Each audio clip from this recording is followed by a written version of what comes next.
So today I'll be trying out the L'Oreal Unbelieva Brow Longwear Brow Gel. Before we start, if you're into brow products, I'll include my playlist in the description box below, or you can click right up there to watch. And if you watched any of my other brow videos, you already know I'm just one of these people who's insanely picky about my brow products. I have black eyebrows, and for whatever reason, most brow products aren't available in my shade. Although lately it has been getting better. More companies are realizing that eyebrows come in more than 2 shades. But I saw that this product was available in my shade, so I had to give it a try. But this brow gel is available in 5 different shades. It's available in blonde, light brunette, brunette, dark brunette, and black, and it retails for $16.99. So this is not an inexpensive product. And on L'Oreal's website, there are 1,769 reviews at this time. I'm reviewing this with an average of 4.2 stars out of 5. That being said, it's not that I don't trust the reviews on the brand's webpage. It's just I'm a little bit more skeptical of them. Some of the negative reviews say it's expensive and messy and difficult to use. Another person says it dries too fast and it can't be managed. This one says there's no way to define your eyebrows because the gel's consistency and the applicator tool that comes with it are useless.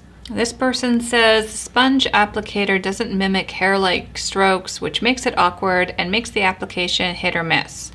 Well, we're off to a cheery start so far. And on L'Oreal's website, some of the information says, brows for days, enhance up to 48 hours. Unbelieva Brow L'Oreal Paris First Long Wear Waterproof Eyebrow Gel fills and thickens eyebrows for long-lasting wear. Build and sculpt your dream brow from intense to natural-looking eyebrows. Formulated with Longwear polymers that create a waterproof film to seal pigments onto brow hair and spherical silica for natural-looking hair. Waterproof, no smudge, no transfer, and sweat-resistant. 93% of women agree it had good wear. 82% agree it resisted a workout. Okie dokie. Well, I won't be working out, so that part I can't test. How to apply. Lightly apply product to fill in sparse areas. Use the angled brush to outline and define. To finish, comb through brows with spoolie. Caution, flammable until dry. Do not use near fire, flame, or heat. Okay, that warning label is not unusual to see on brow products, but I have to wonder who would be doing their brows near a fire. So the packaging comes with this little spoolie and brush on the other end. This is the product itself. It looks like they give you a ton of product. They give you 0.15 fluid ounces. I can see why people don't like the applicator. It's this like doe foot applicator, which it doesn't exactly make for the most precise brows. I think this is going to require being a little creative. So rather than applying this straight onto my brow, I think I'm going to, hold on. Let's just get these brows shaped. I think I'm just gonna use a little, hold on.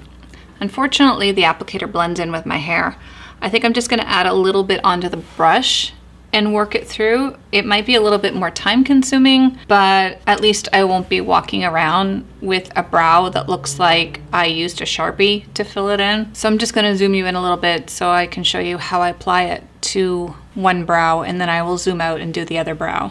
So I think I'm just gonna start halfway through my brow, right about there, and then I will go back and then with the spoolie add a little bit of product up front. So I'm just gonna add a little bit of this to the brush, just because if I use the doe foot applicator and go blotting away, that it's just gonna be a disaster, I have a feeling. Oh, that's intense. I think I might have even used too much product.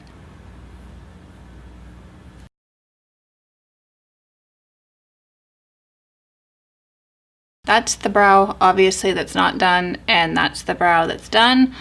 It's not bad now that I've fixed it. I had to go in with some concealer and touch that whole area up because it was just like a big mess. So I'm just gonna zoom out and do the other brow. That is a seriously intense brow. So here's the thing. This product is super thick, and you can't even see it because of my black hair, but it's super thick and it's super opaque, and the applicator is all wrong for brows. I'll do the other brow from afar so you can get an idea of what I did. Once I got this where I wanted it, it actually looks good. It's the right shade and everything, although it is a little intense for my liking. Alrighty, so let's just get the other brow completed. See what I mean about it being like super crazy intense? And it's probably easier to work in small sections as you go.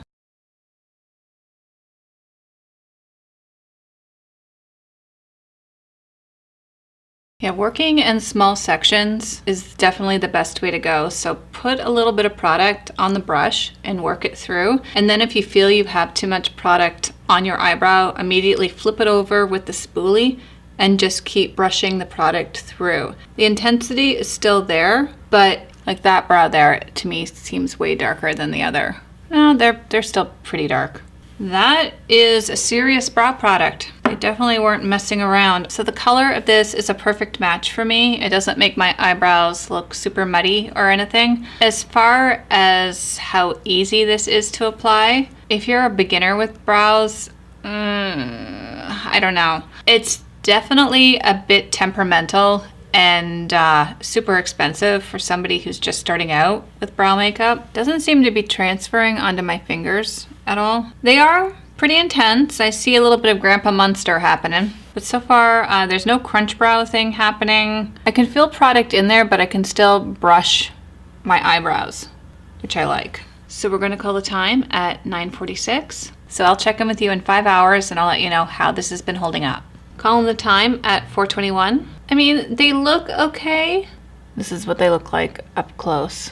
See what I mean by intensity? I mean, I'm just not a big fan of my brows being the focus of my face, or maybe it's just what I'm used to. Doesn't look horrible, it's just a different look for me. But the coverage is still there. There's no flaking, there's no crunch brow. So I will check in with you later on tonight. So the time is 9:39. All right, let's talk about what's good about this product first. There's no flaking, there's no transfer.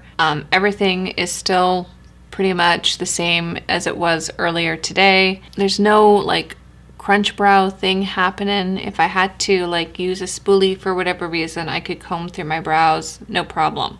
Here's the thing though, these are just, I don't know if I just used too much product or what's happening, but they're just a little too intense for my liking. So I'm just gonna zoom you in quickly so you can get a look at these things. It just, I don't know, it almost looks like somebody spray painted my brows. Or maybe I'm just, oh, I'm having a bit of a couple of hairs out of place there. Come on. So I'm not writing this product off completely. Yeah, I'm definitely going to experiment with that little brush a little bit more.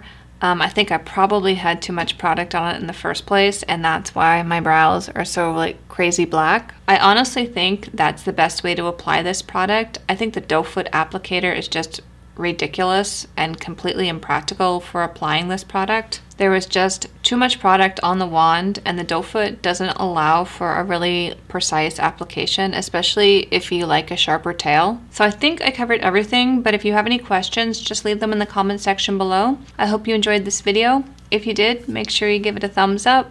Don't forget to hit subscribe before you leave. Thank you so much for watching, and I'll see you next time. Bye!